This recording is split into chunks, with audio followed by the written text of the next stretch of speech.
자, 여러분들 포트폴리오 제가 지금 3강으로 해서 연결시켜 볼게요. 좀 전에 이제 22강에서 했던 거는 우리가 조금 가볍게 봤는데요. 우리가 이제 23강으로 가셔서 포트폴리오, 효율적 포트폴리오로 이제 가보겠는데요. 지금 여러분이 그 상관계수라는 게 참 어렵습니다. 그 상관계수가 있고 이제 그 효율적 포트폴리오라는 자체를 이제 제가 말씀을 드릴 거예요. 그래서 이제 그 상관계수라는 분산효과에 대한 것만 먼저 말씀을 드리면, 자, 상관계수라는 자체가 있어요. 그래서 이제 아까 좀 전에 이제 구성대산수를 많이 해야 되고 비체계적 위험을 줄이고, 상관계수라는 건 뭐냐면, 우리가 두 자산관 수익률의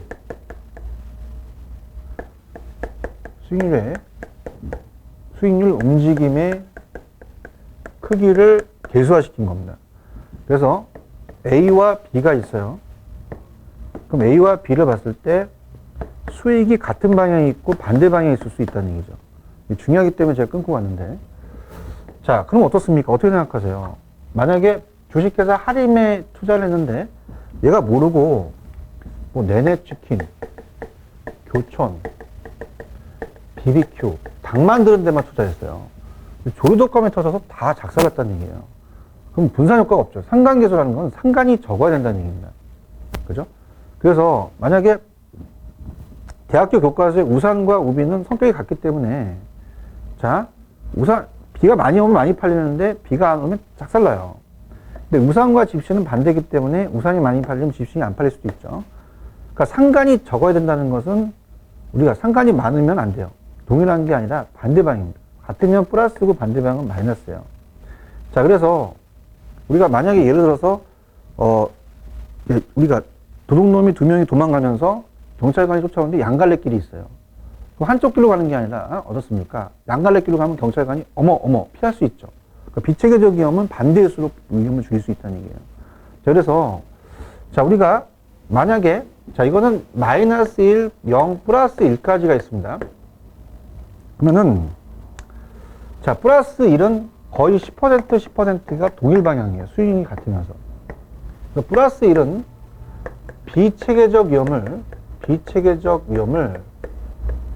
전혀 제거가 불가능합니다. 제거하지 못해요. 근데 만약에 10% 동일한 수익률이지만 완전히 반대 방향일 때는 어떻습니까? 마이너스일 때는 완전히 제거돼요. 자, 비체계적 위험을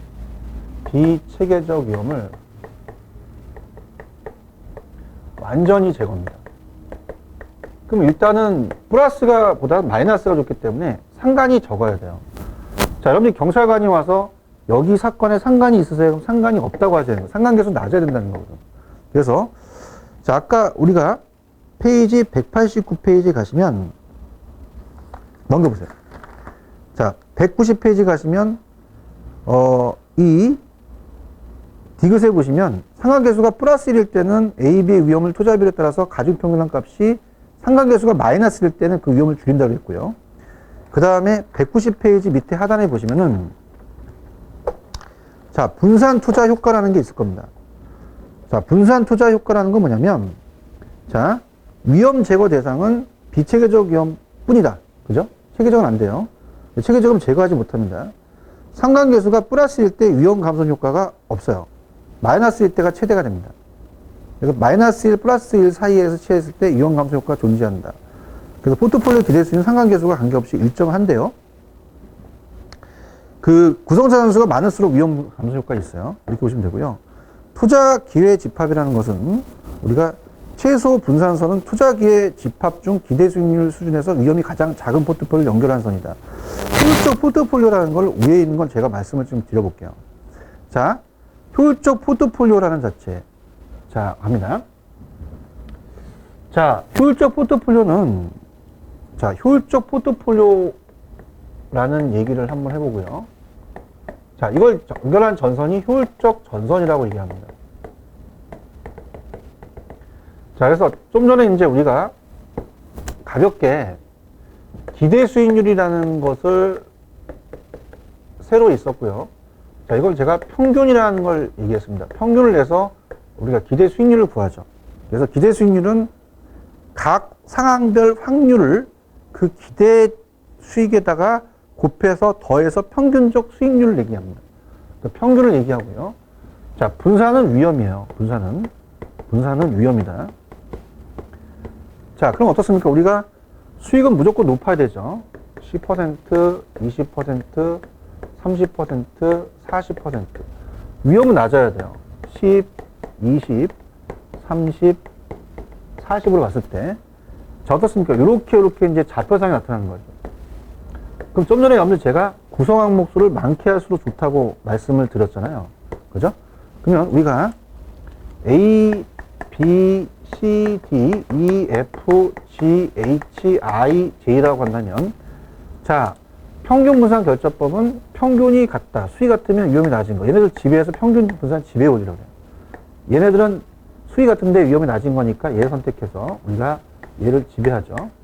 얘는 얘를 지배하고, 얘는 위험이 낮은 수익이 높은 걸 선택하죠. 얘네들이 효율적 포트폴리오예요. 이걸 연결한 전선이 효율적 전선이어서 A, B, C 자산의 분산 투자하자는 겁니다.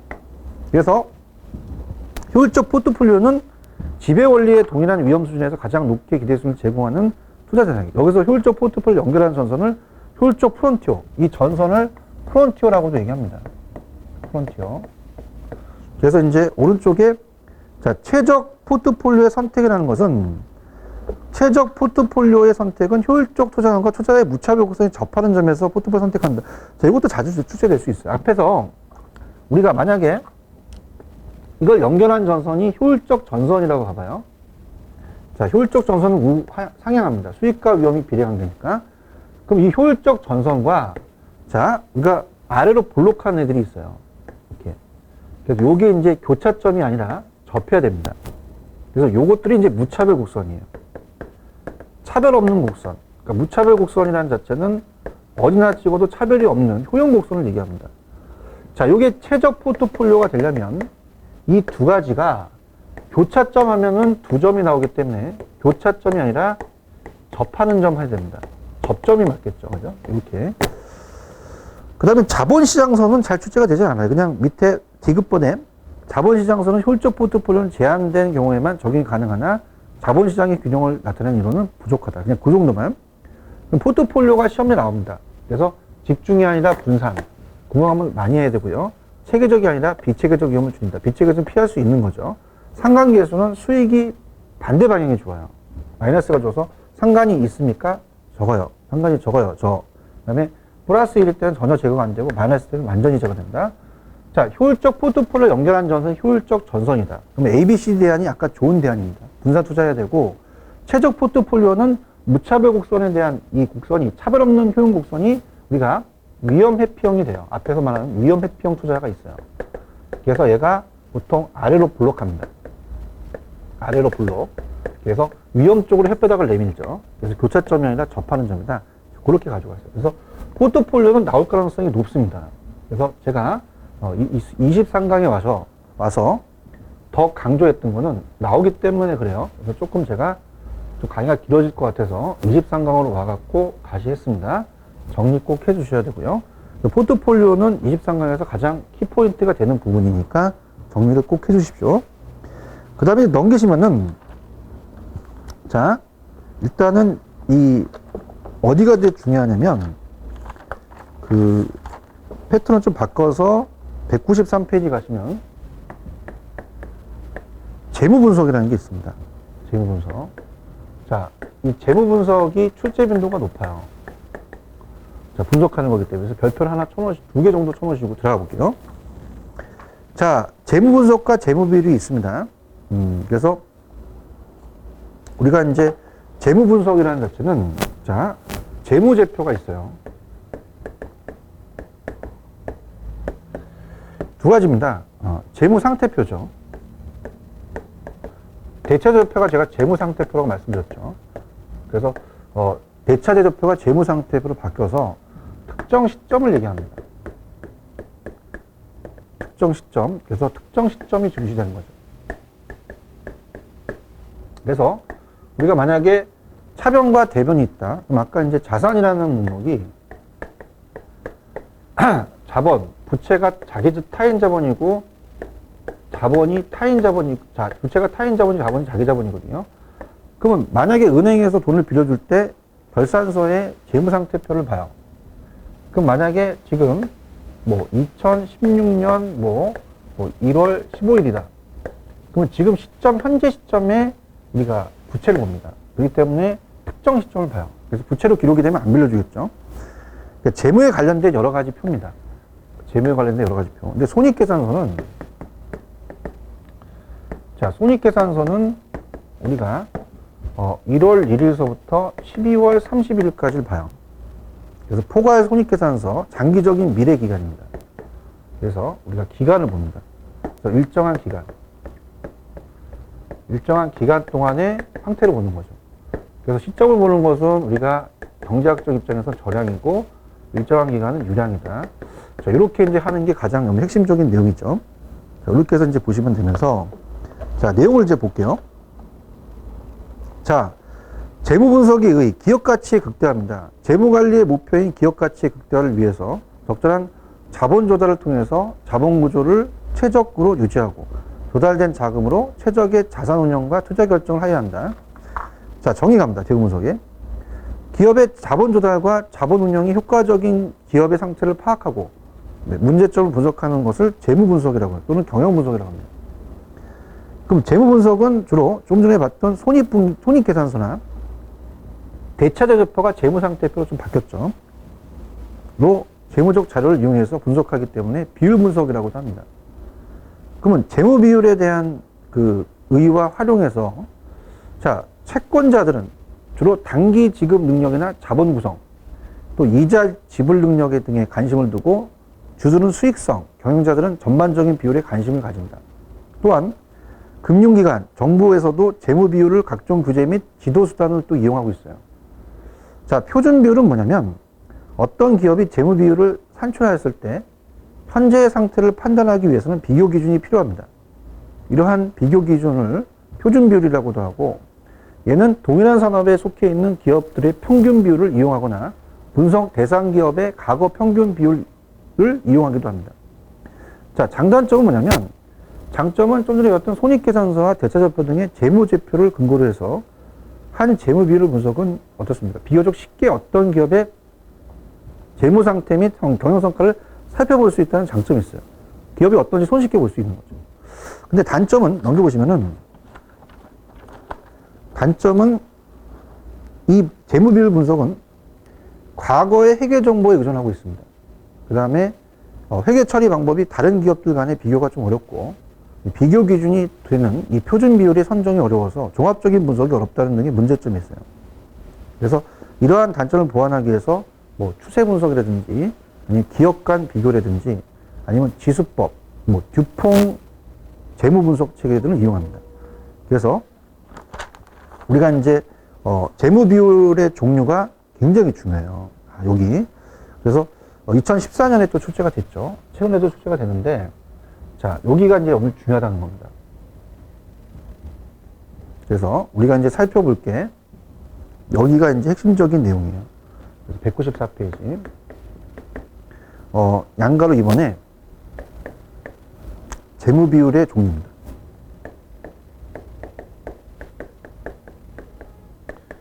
여기가 이제 핵심적으로 나오는 부분입니다. 별표 2개. 그러면 어떤 게 있냐? 유동성 비율이라는 게 있어요. 유동성 비율은 현금성이에요. 현금화할 수 있는 정도죠. 그래서 기업이 단기적인 지급 능력을 파악하는 겁니다. 레버리지가 지렛대 거잖아요. 레버리지 비율은 이제 기업의 자본 구성과 이자 지급 능력을 보는 것이다. 또한 활동성 비율은 영업 활동이에요. 영업 활동. 밑에 이제 다 나와 있죠. 그게 어떤 게 있는지 여러분이 쫙 보셔야 됩니다. 그래서 영업 활동과 산출된 매출액을 기준으로 투입된 자산들이 얼마나 효율적으로 사용되었는가를 판단합니다. 수익성 비율은 이제 매출액이나 순수익의 기준으로 이익률을 살펴보는 것이고, 그 다음에 시장가치 비율은 기업에 대한 투자자들의 정보가 반영된 주가를 중심으로 보는 것이죠. 그러면 첫 번째 우리가 유동성 비율부터 가볼게요. 자, 유동성 비율은 아까 기업이 단기적인 자금 지급 능력을 파악합니다. 얼만큼 현금화할 수 있는지. 그래서 부채 상환 능력을 위해서 자산을 현금화할 수 있는 기업의 능력을 측정합니다. 그래서 기업의 단기 채무 지급 능력을 평가하는 데 사용되는 유동비용과 당좌비율이라는 게 있어요. 그 유동비율은 유동자산을 유동부채로 나누겠죠. 당좌비율은 당좌자산을 유동부채로. 그래서 항상 앞에 게 올라가죠. 그 다음에 두 번째가 레버리지 비율.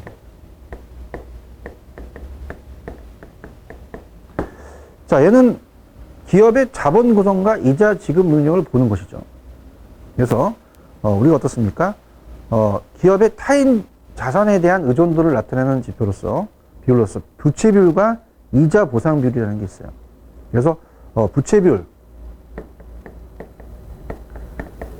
자, 부채 비율은 타인 자본을 부채를 자본으로 나눕니다. 자, 총부채. 부채를 자기 자본. 그러니까 자, 예를 들어서 만약에 400%가 부채 비율이다. 그럼 타인 돈이 400이면 내 돈이 100원이라는 얘기예요. 4배라는 뜻이죠. 그래서 유동부채와 고정부채, 타인 자본에 대한 비율, 그 다음에 이자 보상 비율. 얘는 이제 영업이익을 지급이자로 나누는 거죠. 그래서 요거는 제가 367페이지를 한번 풀어볼게요. 367입니다. 367로 가시면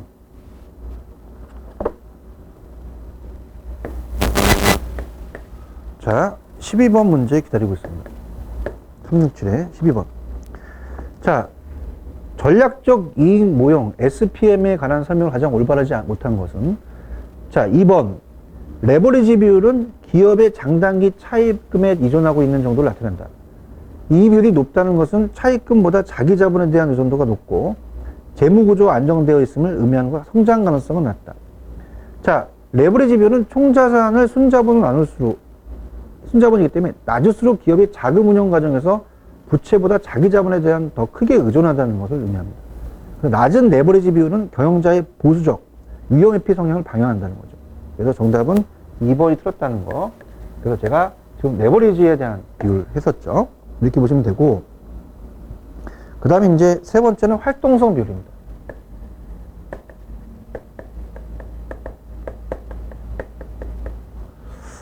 자, 활동성 비율은 아까 어땠어요? 위에 보시면은 영업활동과 산출된 매출액을 기준으로 투입된 자산들이 얼마나 효율적으로 사용되는가를 판단하는 거죠.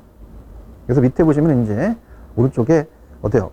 기업의 자산이 얼마나 효율적으로 우리가 활용되고 있는가를 나타내는 비율이다.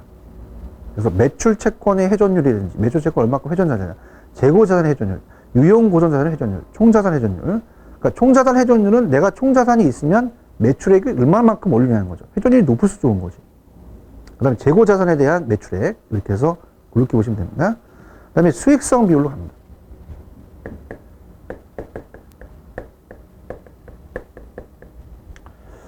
그래서 얘는 매출액이나 순이익을 기준으로 이익률을 살펴보는 거죠. 그래서 기업이 이익을 얻기 위해서는 얼마나 다양한 자원을 효율적으로 사용하느냐. 그래서 일정 기간 동안의 경영성과를 종합적으로 측정하는 비율입니다. 그래서 매출액 순이익률, 매출액 영업이익률, 총자본 수익률, 자기자본 수익률이 있죠. 그래서 얘는 이제 매출액 순이익률이라는 것은 뒤에 있는 게 앞으로 갑니다. 매출액 수익률은 이제 수익이 앞으로 가죠. 당기순이익 매출액. 매출액 영업이익률은 영업이익이 앞으로 가죠. 매출액. 총자본 순이익률은 이제 당기순이익이 앞으로 가고, 총자본. 자기자본 순이익률, 장기순이익에 자기자본을 간다. 이렇게 해서 보시고요. 그 다음에 이제, 요런 5번 정도는 이제 따로 보셔야 돼요. 이런 것들이 이제 따로 나올 수가 있는데, 듀퐁의 우리가, ROI 분석법이다. 자, 얘는 경영활동의 목표를 투자 이익률, 투자하는 것이죠. 그래서, 우리가 그 투자 이익률에 극대화되고 두고, 그 다음에 투자 이익률을 결정하는 각종 재무 요인을 체계적으로 분석, 통제하는 방법이에요. 그래서 투자 수익률은 투자를 총자본으로 본 총자본 이익률과 이 이익률이라는 자체는 ROA는 A가 이제 자산입니다.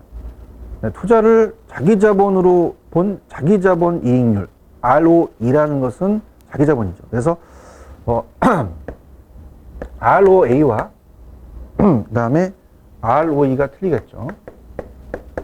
그래서 ROA는 일단 다 당기순이익이 다 들어갑니다. 당기순이익. 그래서 이 손익계산서에 나타나는 계정이죠. 1년 동안의 순수익을 얘기를 하는 겁니다. 그래서 앞에는 총자본이고 이건 자기자본이다. 이렇게 돼 있죠. 자, 그러면 이걸 한번 문제를 한번 풀어볼게요. 얘는 어떻게 이제 문제가 구성되어서 나온지를 한번 보겠습니다. 그래서 우리 일단은 요거는 424로 가죠. 424로 가셔서 68번을 한번 봅니다. 68번. 424 가볼게요. 68번입니다. 다음은 유통업체들의 재무적 성과를 측정하기 위한 기본 개념에 대한 설명이다. 올바르지 않는 것은. 자, 3번. 자, 자산 회전율이란 기업의 자산에 대한 투자의 생산성을 측정하기 위해 사용되며 순이익의 총자산으로 나눈 것이다. 자, 자산 회전율은 투하자금의 운영 형태인 자산을 이용해서 일정 기간에 얼마만큼 매출을 실현하는 거예요.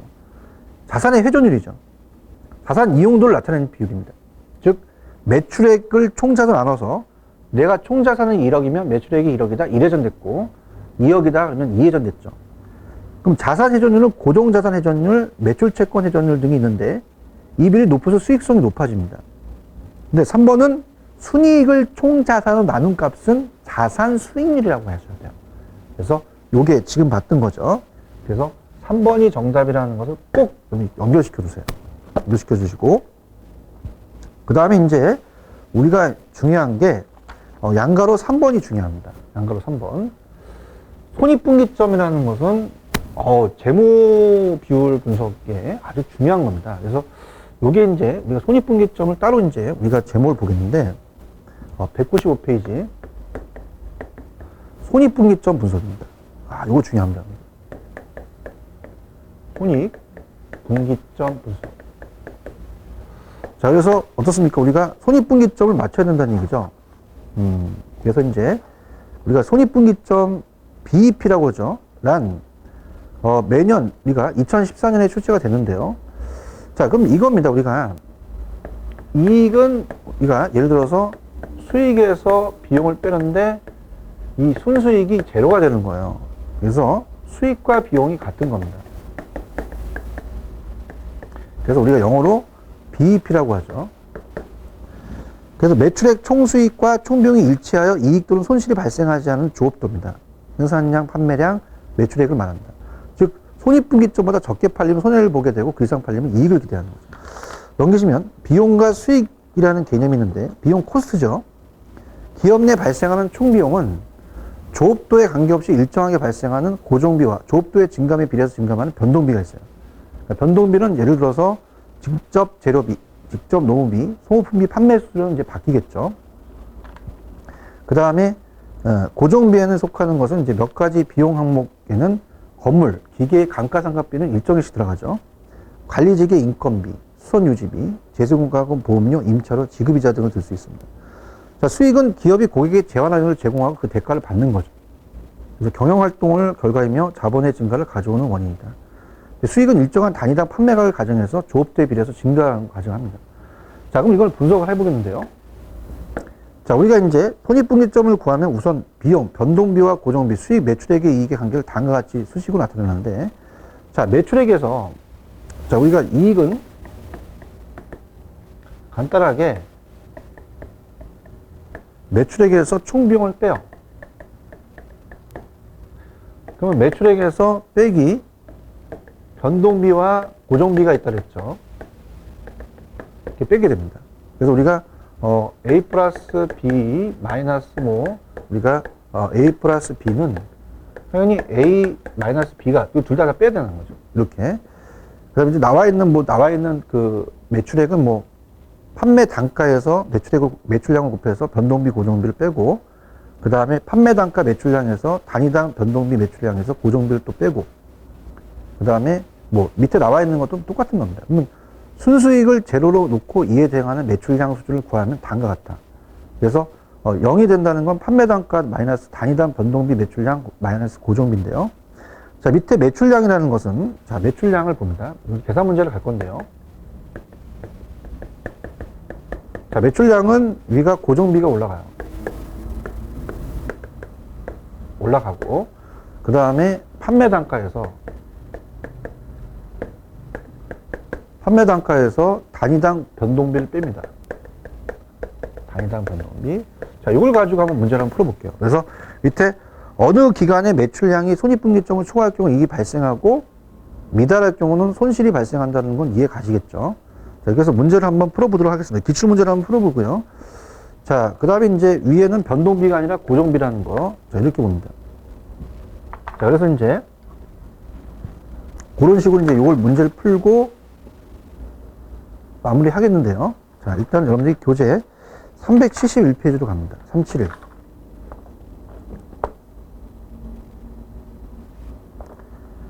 자, 371 가서 좀 어려운 문제입니다.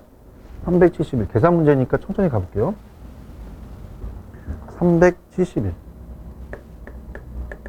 우리가 20번 기출됐던 문제입니다. 자, 그래서, 우리가 이 출제가 2013년에 됐는데 이거는 이제 하나 예상 문제로 볼 수 있어요. 아래와 같은 조건의 손익분기점에 도달하기 위한 주 대한유통의 연간 매출 수량과 연간 매출액을 구하시오. 그럼 주식회사 대한유통은 상위전자가 생산한 PC를 유통하는 기업이다. 이 PC의 판매 단가는 150만 원이고 단위당 변동비는 120만 원이다. 그리고 주 대한유통이 이 PC를 유통하는데 연간 고정비는 6억이 들어갔대요. 그럼 연간 매출량은 어떻게 됩니까? 위가 고정비가 올라가야죠. 6억이고요. 판매 단가는 아까 150만 원이라고 그랬죠. 150만 원이고 그리고 단위당 변동비는 120만 원입니다. 120만 원. 자, 요게 30만 원이 되잖아요. 그럼 6억을 30만 원 나누게 되면 얼마가 되냐면 2,000대가 돼요. 2,000대. 자, 그러면 여기서는 어떻게 됩니까? 우리가 앞에가 연간 매출 수량은 2,000대가 되죠. 그래서 2,000대가 되니까 우리가 정답은 2번밖에 없네요. 그래서 여기까지 풀면 그냥 끝내버리는 거죠. 우리가 더 이상 풀 필요는 없는 거죠. 근데 이제 계산을 해본다면 연간 매출액이라는 것은 당연히 2,000대가 나왔으니까 우리가 2,000대에다가